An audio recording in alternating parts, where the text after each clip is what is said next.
అమ్మ, చివరిగా చూసుకుంటే దేవి నవరాత్రుల్లో చాలామందికి అనుకోకుండా నెలసరి రావటం ఇలాంటివి కొంచెం ఇబ్బందికరంగా మారుతూ ఉంటాయి. అంటే కొంతమంది దీక్షగా ఉన్నప్పటికీ కూడా అంటే మనం చూస్తూ ఉంటాం నవరాత్రుల్లో చాలామంది కూడా 9 రకాల గాజులు వేసుకోవటం, చెప్పులు లేకుండా నడవటం, ఇలా అమ్మవారి దీక్షలోనే కొంచెం ఉంటూ ఉంటారు. కాబట్టి మరి వాళ్ళకి అనుకోని పరిస్థితుల్లో నెలసరి వస్తే మరి ఎటువంటి ఇబ్బందులు ఏమైనా ఎదుర్కోవాలి అంటారా? లేకపోతే పర్లేదు అంటారా?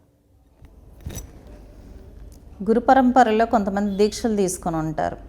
వాళ్ళు గురు పరంపరను అనుసరించే నియమాలు ఉంటాయి.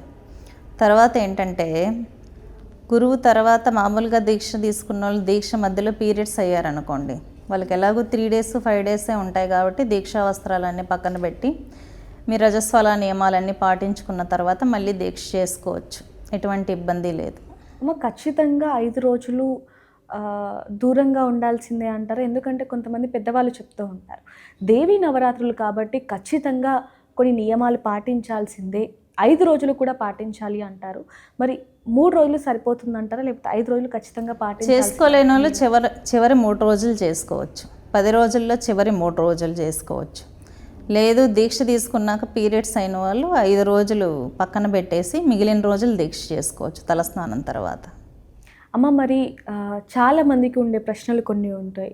అంటే గత సంవత్సరం మేము అమ్మవారి దీక్ష తీసుకున్నాం, మరి ఈ సంవత్సరం తీసుకోలేకపోతున్నాం, కొంచెం అంటూ ఉండటమో లేకపోతే ఇంట్లో ఏమైనా అకాల మరణం చెందటమో ఇలాంటివి ఉంటాయి. కాబట్టి మరి దీక్ష తీసుకోవచ్చా తీసుకోకూడదా అంటే ఏం చెప్తారు?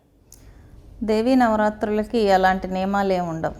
ఎందుకంటే అమ్మవారు మహాకాళీ స్వరూపం కాబట్టి ప్రశాంతంగా చేసుకోవచ్చు. నవరాత్రులు ప్రశాంతంగా ఎటువంటి ఇబ్బంది లేకుండా ధ్యానం చేసుకోవచ్చు. మానసిక జపం అనేది ఎప్పుడైనా చేసుకోవచ్చు. అమ్మవారి పూజల్లో పాల్గొనొచ్చు అంటారా? పాల్గొనొచ్చు, ఎటువంటి ఇబ్బంది లేదు.